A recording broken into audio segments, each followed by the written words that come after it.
नमस्कार, जनता टीवी में आप सभी का स्वागत है। मैं हूं आपके साथ ऋषभ सोनी। शुरू करेंगे खबरों का सिलसिला। यूपी, उत्तराखंड समेत 4 राज्यों में बीजेपी को मिली जीत के साथ ही सरकार गठन का मंथन तेज हो गया है। बीजेपी की कोर ग्रुप की बैठक शुरू हो चुकी है। सभी राज्यों में विधायक दल के नेता के चुनाव के लिए पर्यवेक्षकों की घोषणा कर दी गई है। प्रचंड और ऐतिहासिक जीत के साथ यूपी में लौटी बीजेपी के विधायकों के नए नेता के चुनाव के लिए गृह मंत्री अमित शाह को पर्यवेक्षक बनाया गया है। यहां पर पार्टी के उपाध्यक्ष और झारखंड के पूर्व सीएम सहायक पर्यवेक्षक बनाए गए हैं। उत्तराखंड के लिए रक्षा मंत्री राजनाथ सिंह को पर्यवेक्षक बनाया गया। विदेश मंत्री मीनाक्षी लेखा को सह पर्यवेक्षक नियुक्त किया गया। वहीं मणिपुर के लिए केंद्रीय वित्त मंत्री निर्मला सीतारमण को पर्यवेक्षक और कानून मंत्री किरण रिजिजू को सह पर्यवेक्षक बनाया गया है। इसी तरह गोवा के लिए कृषि मंत्री नरेंद्र सिंह तोमर को पर्यवेक्षक और डेयरी मंत्री एल मुरुगन को सह पर्यवेक्षक बनाया गया।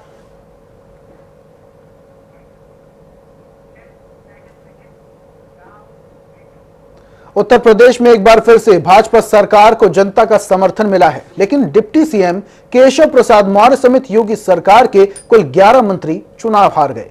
ऐसे में अब बीजेपी आलाकमान के सामने सबसे बड़ी चुनौती योगी 2.0 की टीम यानी कि मंत्रिमंडल तैयार करने की है। ऐसे में आखिर कौन कौन है मंत्री बनने की रेस में, किसका कद बढ़ेगा और किसको मिलेगी नई जिम्मेदारी, क्या है बीजेपी की तैयारी, इस खास रिपोर्ट में देखिए।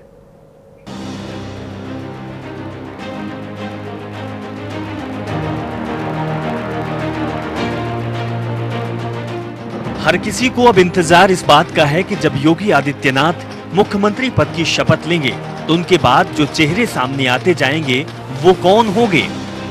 उत्तर प्रदेश में भाजपा की दमदार वापसी हुई। पार्टी ने अपने दम पर 255 सीटें जीती हैं, जबकि उसके गठबंधन साथियों को मिलाकर एनडीए को 273 सीटें मिली। ऐसे में अब योगी सरकार 2.0 कैसी होगी, इसका सबको इंतजार है। अब सबको इंतजार ये भी है कि मंत्री पद किन्हें मिलेगा, क्योंकि 1985 के बाद यूपी में लगातार दूसरी बार बहुमत के साथ सरकार बनाने वाली भारतीय जनता पार्टी की प्रचंड लहर के बावजूद उसके कई मंत्री चुनाव हार गए। हारने वाले मंत्रियों में निवर्तमान मुख्यमंत्री केशव प्रसाद मौर्य भी शामिल हैं, जिन्हें सिराथू सीट पर समाजवादी पार्टी की पल्लवी पटेल से 7,000 वोटों से करारी हार मिली है। यूपी विधानसभा चुनाव में केशव प्रसाद मौर्य समेत योगी सरकार के कुल 11 मंत्री चुनाव हारे हैं। इसमें 3 कैबिनेट मंत्री, 2 स्वतंत्र प्रभार के राज्य मंत्री और 6 राज्य मंत्री शामिल हैं। 11 मंत्रियों को चुनाव हारने के बाद बीजेपी के सामने मंत्रिमंडल की नई टीम बनाने की चुनौती है। योगी सरकार 2.0 के मंत्रिमंडल में नए कई और बड़े चेहरों को शामिल किया जा सकता है। स्वामी प्रसाद मौर्य भाजपा का साथ छोड़ने और डिप्टी सीएम केशव प्रसाद मौर्य के चुनाव हारने की वजह से इस बार बड़े ओबीसी चेहरे को मौका दिया जा सकता है। ऐसे में संभावना है कि इस बार ओबीसी चेहरे के रूप में उत्तर प्रदेश भाजपा के अध्यक्ष स्वतंत्र देव सिंह को बड़ी जिम्मेदारी दी जाए। इसी तरह उत्तराखंड की पूर्व राज्यपाल बेबी रानी मौर्य भी इस बार दलित चेहरे के रूप में आगरा से उम्मीदवार थी। उनका राज्यपाल की कुर्सी छोड़कर यूपी में चुनाव लड़ना ही सब कुछ साफ करता है। इसके अलावा पूर्व आईपीएस अधिकारी असीम अरुण और ईडी में अधिकारी रह चुके राजेश्वर राव को उनकी प्रशासनिक क्षमता को देखते हुए मंत्रिमंडल में जगह मिल सकती है। इसी तरह नोएडा से करीब 1,80,000 वोटों से जीतकर आए रक्षा मंत्री राजनाथ सिंह के बेटे पंकज सिंह साहिबाबाद सीट से रिकॉर्ड 2,14,000 वोटों से जीत दर्ज कराने वाले सुनील शर्मा और देवरिया से ब्राह्मण चेहरे के रूप में जीत कर आए शलभ मणि त्रिपाठी भी मंत्रिमंडल में नए चेहरे हो सकते हैं। शलभ मणि इसके पहले योगी सरकार में मीडिया सलाहकार थी। वहीं अनुप्रिया पटेल के नेतृत्व वाले अपना दल और संजय निषाद की निषाद पार्टी से भी प्रतिनिधित्व मिलने की पूरी संभावना है। इस बार ओम प्रकाश राजभर की जगह संजय निषाद या उनके बेटे को अहम मंत्रालय मिल सकता है। योगी सरकार 2.0 की बिसात 2024 की लड़ाई को साधते हुए बिछाई जाएगी। ऐसे में कई चेहरों को जगह मिल सकती है जो संगठन के जरिए पार्टी को मजबूत करते आए हैं।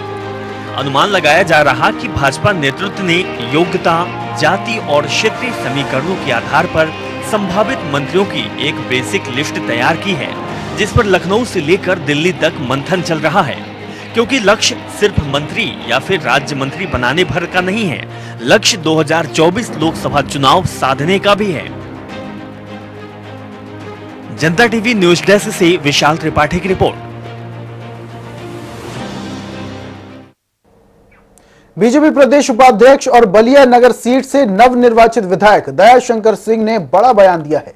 दयाशंकर सिंह ने जनता टीवी से खास बातचीत में कहा कि अगर हम ओम प्रकाश राजभर के साथ रहते तो 100% हमें उनका लाभ मिलता और निश्चित तौर पर हमें 300 पार सीटें मिलती। इसके अलावा और क्या कुछ कहा, सुनिए आप भी। उत्तर प्रदेश में एक बार फिर मोदी योगी का चेहरा काम कर गया है। प्रचंड बहुमत के साथ भारतीय जनता पार्टी दोबारा सरकार बनाने की तैयारी कर रही है। दिल्ली से लेकर लखनऊ तक लगातार मंत्रिमंडल को लेकर बैठकों का दौर शुरू है। इस वक्त हमारे साथ प्रदेश उपाध्यक्ष भारतीय जनता पार्टी के दयाशंकर सिंह मौजूद हैं। इनका और परिचय करा दूं, बलिया नगर सीट से विधायक भी चुने गए हैं। पहले तो बधाई आपको। धन्यवाद। दयाशंकर जी, 37 साल के इतिहास को देखा जाए तो भारतीय जनता पार्टी दूसरी बार सरकार बनाने जा रही है। इसमें आपका कितना सहयोग रहा, क्योंकि आप भी प्रदेश उपाध्यक्ष थे? देखिए, ये चुनाव माननीय मोदी जी और जोगी जी ने जो काम किया है, जो जनता की जो मूलभूत आवश्यकताएं थी, उसको सीधा लाभ जनता को मिला और जनता ने आज जनता में भरोसा हो गया है कि चाहे कोई परिस्थिति आए, यदि मोदी और जोगी हैं तो वो हम सब की जीवन रक्षा से लेकर के स्वास्थ्य से लेकर के कोई ऐसी समस्या नहीं है, खाने से लेकर के सोने तक का ये कोई चिंता कर सकता है तो मोदी और जोगी ही कर सकते हैं।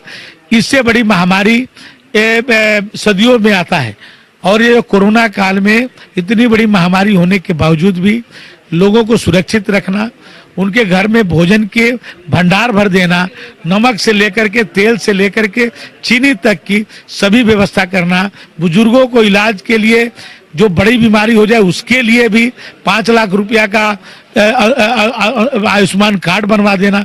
ये जनता को पहली बार लगा कि योगी मोदी ये अपने लिए नहीं जीते हैं, ये देश और प्रदेश की जनता के लिए जीते हैं।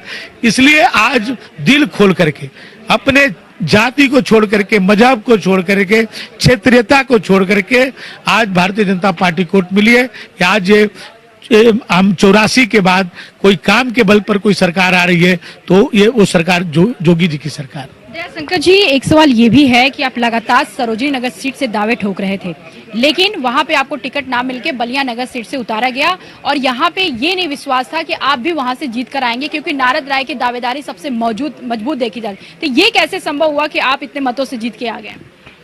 देखिए, मैं भाई मोदी जी का, जोगी जी का काम को हम उनको जनता में पहुंचाने में सफल रहे। मैं जनता में हम प्रचार करते रहे, जनता ने उसको जनता को लगा कि जो बातें हम लोग कह रहे हैं, जो मोदी जी ने, जोगी जी ने जो किए हैं, तो जनता उस चीज को स्वीकार की और स्वीकार करके हम लोगों को। उसमें ये भी खबर आया था कि नारद राय ने आप पे हमला भी करवाया था। देखिए, पूरे चुनाव में पहले दिन से चुनाव हार रहे थे। मैं 30 राउंड की मतगणना हुई, 30 राउंड में जीता और पहले दिन से उनके एक सभा नहीं कर पाए। पूरे चुनाव भर में एक जो है 5000 लोगों की, 2000 लोगों की भी एक सभा नहीं कर पाए। उनके पार्टी का कोई सीनियर लीडर भी वो नहीं बुला पाए, क्योंकि उनको ये डर था कि हम यदि किसी लीडर को बुलाएंगे तो हमारे पास जनता नहीं जुटेगी। और वो लास्ट तक यही रहा कि कोई नेता उनके यहाँ नहीं गया, न कोई उन्हें सभा कराई। वो केवल ये चाहते थे, हमारे यहाँ भाई मोदी जी गए, माननीय जोगी जी गए, हमारे अनुराग ठाकुर जी गए, अश्विनी चौबे जी गए, मनोज तिवारी गए, हेमा मालिनी गए, हमारे यहाँ दर्जनों लोग मैंने प्रचार करने के लिए हमारे स्टार प्रचारक गए। तो वो चाहते थे कि इसको डाइल्यूट करने के लिए कभी मोदी जी के बारे में उलूजुल बातें बोलते थे, कभी जोगी जी के बारे में, कभी चंद्रशेखर जी के बारे में, कभी मैंने वो हमारे बारे में तो बराबर वो मैंने टिप्पणियां करते रहते थे कि हम लोग, हमारे का समर्थक उत्तेजित होकर के उनके साथ कुछ झगड़ा बवाल करें कि जिसका वो डाइल्यूट कर दें। जो हम लोग विकास की बात करते थे, जनता की में जो मोदी जी और जोगी जी सुविधा दे रहे हैं उसकी बात करते थे, तो ये नहीं चाहते थे कि ये बातें जनता तक पहुंचे। ये जनता जो है दूसरे पर डाइवर्ट हो। तो इसलिए इलेक्शन के एक दिन पहले उन्होंने, जबकि वो गाड़ी पकड़ी गई, अभी उसकी जांच हो रही है कि वो किसी माफिया के फ्लीट में गाड़ी चलती थी, पूर्वांचल के एक बड़े माफिया के फ्लीट में गाड़ी थी, उसी सीरीज की सभी गाड़ियां उन्हीं की फ्लीट में चलती हैं। वो गाड़ी पकड़ी गई, हमारे रास्ते को उस गाड़ी से रोक दिया गया था, फिर हमारी गाड़ी पर हमला हुआ, लेकिन फिर भी हम अपने लोगों को सहमित रखे। हमने कहा कि नहीं, वो यही चाहते हैं कि बवाल हो, लोगों में मैसेज वो न जाए जो हम लोग कहना चाहते हैं, जो लोगों को समझा रहे हैं। तो बाद में मैंने जनता, जो इलेक्शन हुआ, इलेक्शन में वो बुरी तरह से पराजित हुए और सर्वाधिक सबसे ज़्यादा वोटों से मैं वहाँ चुनाव जीता, सबसे ज़्यादा वोट मैं वहाँ पाया। आप संगठन के व्यक्ति हैं, 40 सालों से भारतीय जनता पार्टी के सियासत में सक्रिय रहे हैं और संगठन को देखते आ रहे हैं। लगातार राजधानी, राष्ट्रीय राजधानी में बैठकें चल रही हैं मंत्रिमंडल को लेकर। कहा जा रहा है कि दयाशंकर सिंह को भी इस बार कैबिनेट मंत्रालय में जगह मिल सकता है। क्या इसमें कितनी सच्चाई है? देखिए, ये सब जो केवल लोग उस पर संभावनाओं के आधार पर जो लोग चर्चा करते हैं, भाई ये तो मोदी जी, आप चाहते हैं ना? देखिए, नहीं, यदि अवसर मिलेगा तो भाई पूरी ताकत के साथ काम करेंगे। पार्टी ने अभी तक जो भी काम दिया है, आपने दावेदारी की कैबिनेट मंत्री के लिए? कोई दावेदारी यहाँ नहीं होती है। भारतीय जनता पार्टी में कोई व्यक्ति दावेदारी नहीं कर सकता। ये हमारी पार्टी खुद तय करती है कि किसका कहाँ पर उपयोग करना है। बहुत बहुत धन्यवाद दयाशंकर जी। ये थे दयाशंकर सिंह। इनका साफ तौर पे कहना था कि देखिए, मोदी मैजिक भी है और योगी मैजिक भी है। जहां तक हमारे चेहरे का सवाल है तो मोदी और योगी के चेहरे पे तमाम जो उम्मीदवार जीते हैं उनको वोट बैंक मिला है, महिलाओं का सबसे ज्यादा जन समर्थन मिला है। और साथ ही साथ ओपी राजभर का जो बयान है वो बिल्कुल सटीक है। और जहाँ नुकसान हुआ है राजभर वोट बैंक का, लेकिन वो रहते तो उनको भी फायदा पहुंचता। कैमरा रियाज के साथ मैं जया सिंह, जनता टीवी, लखनऊ। करते खबरों का, पीलीभीत के बरखेड़ा विधानसभा सीट से बीजेपी प्रत्याशी स्वामी प्रवक्ता नंद महाराज ने जीत हासिल की है। स्वामी प्रवक्ता नंद ने 21,838 मतों से जीत हासिल की। ये पहली बार विधायक बने हैं और बरखेड़ा सीट से स्वामी प्रवक्ता नंद ने सपा के पूर्व मंत्री हेमराज वर्मा को हराया है। हमारी सहयोगी जया सिंह ने स्वामी प्रवक्ता नंद महाराज से खास बातचीत की, सुनिए आप भी। हमारे साथ पीलीभीत के बरखेड़ा से स्वामी प्रवक्तानंद महाराज जी हैं, जो कि पहली बार 92,000 वोटों से विधायक जीत कर आए हैं। इनसे हम बातचीत करेंगे। स्वामी जी, ऐसा क्या आपने जनता के प्रति स्नेह दिखाया कि जनता ने आपको भर भर के वोट दिया? सबसे पहले बहन जी आपको बहुत बहुत आभार, धन्यवाद। मैंने कोई ऐसा चमत्कार नहीं किया है और मैं तो छोटा सा एक कार्यकर्ता हूँ। हमारे देश के माननीय प्रधानमंत्री जी और उत्तर प्रदेश के मुख्यमंत्री पूज्य योगी आदित्यनाथ जी ने दिन रात जनता के लिए काम किया था। पूरा देश जानता है कि कोरोना जैसी महामारी में देश की सारी पार्टियों के नेता अपने घरों में विश्राम कर रहे थे, पर भारतीय जनता पार्टी का बूथ अध्यक्ष से लेकर के राष्ट्रीय अध्यक्ष तक सारे पदाधिकारी निकलकर गरीबों की मदद करने के लिए झुग्गी झोपड़ियों में जा रहे थे। और पूज्य योगी जी के पिताजी का उस समय निधन हुआ। पूज्य स्वामी जी उस समय अपने परिवार के पास नहीं पहुंचे और गरीबों को, दलितों को, शोषितों को, पिछड़ों को यहाँ पर मदद करने में लगे रहे और निरंतर उन्होंने साथ दिया। तो मैं समझता हूँ इस जीत का श्रेय मैं माननीय प्रधानमंत्री मोदी जी और पूज्य योगी जी को देता हूँ और भारतीय जनता पार्टी संगठन को, क्योंकि इन लोगों ने निरंतर काम करके इस देश की और प्रदेश की जनता के लिए काम किया। स्वामी जी, आप पहली बार विधानसभा पहुंचे हैं। आपने उस शख्स को हराया है जो एक शख्सियत थे, पूर्व मंत्री थे हेमराज वर्मा। आपने ऐसा क्या अपने क्षेत्र में किया जनता को लेकर कि आपने पूर्व मंत्री को शिकस्त दे दी, वो भी पहले चुनाव में? देखिए बहन जी, मैं छोटा सा कार्यकर्ता होने के नाते गांव-गांव जाकर के लोगों के दुख दर्द सुनता हूं, गरीब विधवा माताओं को वस्त्र भेंट करता हूं, गरीब बेटियों के विवाह करवाने में सहयोग करता हूं, गरीब के घर में आग लग जाए झोपड़ी में तो मैं वहां पहुंचकर राशन और कपड़े देने का काम करता हूं। ये छोटे छोटे काम मैं करता हूं क्योंकि मैं बहुत छोटा व्यक्ति हूँ, पर देश के प्रधानमंत्री और पूज्य योगी जी का जो कार्य था क्षेत्र में, जिस तरह से योजनाओं को लागू किया, सैकड़ों योजनाओं को लागू किया, गरीबों को घरों में जाकर के हम लोगों ने उन योजनाओं को पहुंचाने का काम किया और लाभार्थियों ने डट करके हमारा साथ दिया। यही विजय का कारण। आप भी भगवाधारी हैं, योगी आदित्यनाथ भी भगवाधारी हैं। विश्वनाथ कॉरिडोर बना, अयोध्या में राम मंदिर का निर्माण हो रहा है। अब सवाल किया जा रहा है कि अब मथुरा की भी तैयारी है। देखिए, पूज्य योगी जी बहुत बड़े हैं मेरे से और मैं उन्हें बहुत मानता हूँ। मैं उनके चरणों में हूँ और जो भी मेरे लिए निर्देशन होगा संगठन की ओर से और पूज्य स्वामी जी की ओर से, मैं हमेशा उसका अनुपालन करूंगा, उनके पीछे चलने का काम करूंगा। रही बात हिंदू धर्म की, तो हम लोग संत हैं, संतों का धर्म पर चलने का काम होता है। मैं धर्म के लिए हर कुर्सी को त्यागने के लिए हमेशा तैयार रहूंगा। धर्म मेरे लिए सबसे बड़ा है, हिंदुत्व के लिए मैं हमेशा समर्पित रहूंगा। आजकल मंत्रिमंडल को लेकर लगातार चर्चा हो रही है। मुख्यमंत्री भी इस समय दिल्ली में है। तमाम लोग रेस में चल रहे हैं। जो नए विधायक भी आए हैं, तमाम ऐसे चेहरे हैं जो भी पहली बार चुनाव लड़े हैं। उनमें से आप भी ब्रांड हैं। अगर देखा जाए तो आप भी ब्रांड है, इसलिए ब्रांड है क्योंकि आप पहला तो चुनाव लड़े और दूसरे हिंदुत्व के पीछ पे आप चल रहे हैं। तो क्या आप देखते हैं कि आपको भी मंत्रिमंडल में कोई अहम जगह मिलने वाला है? देखिए बहन जी, हम संत लोग हैं, हमारे अंदर आकांक्षाएं समाप्त हो जाती है।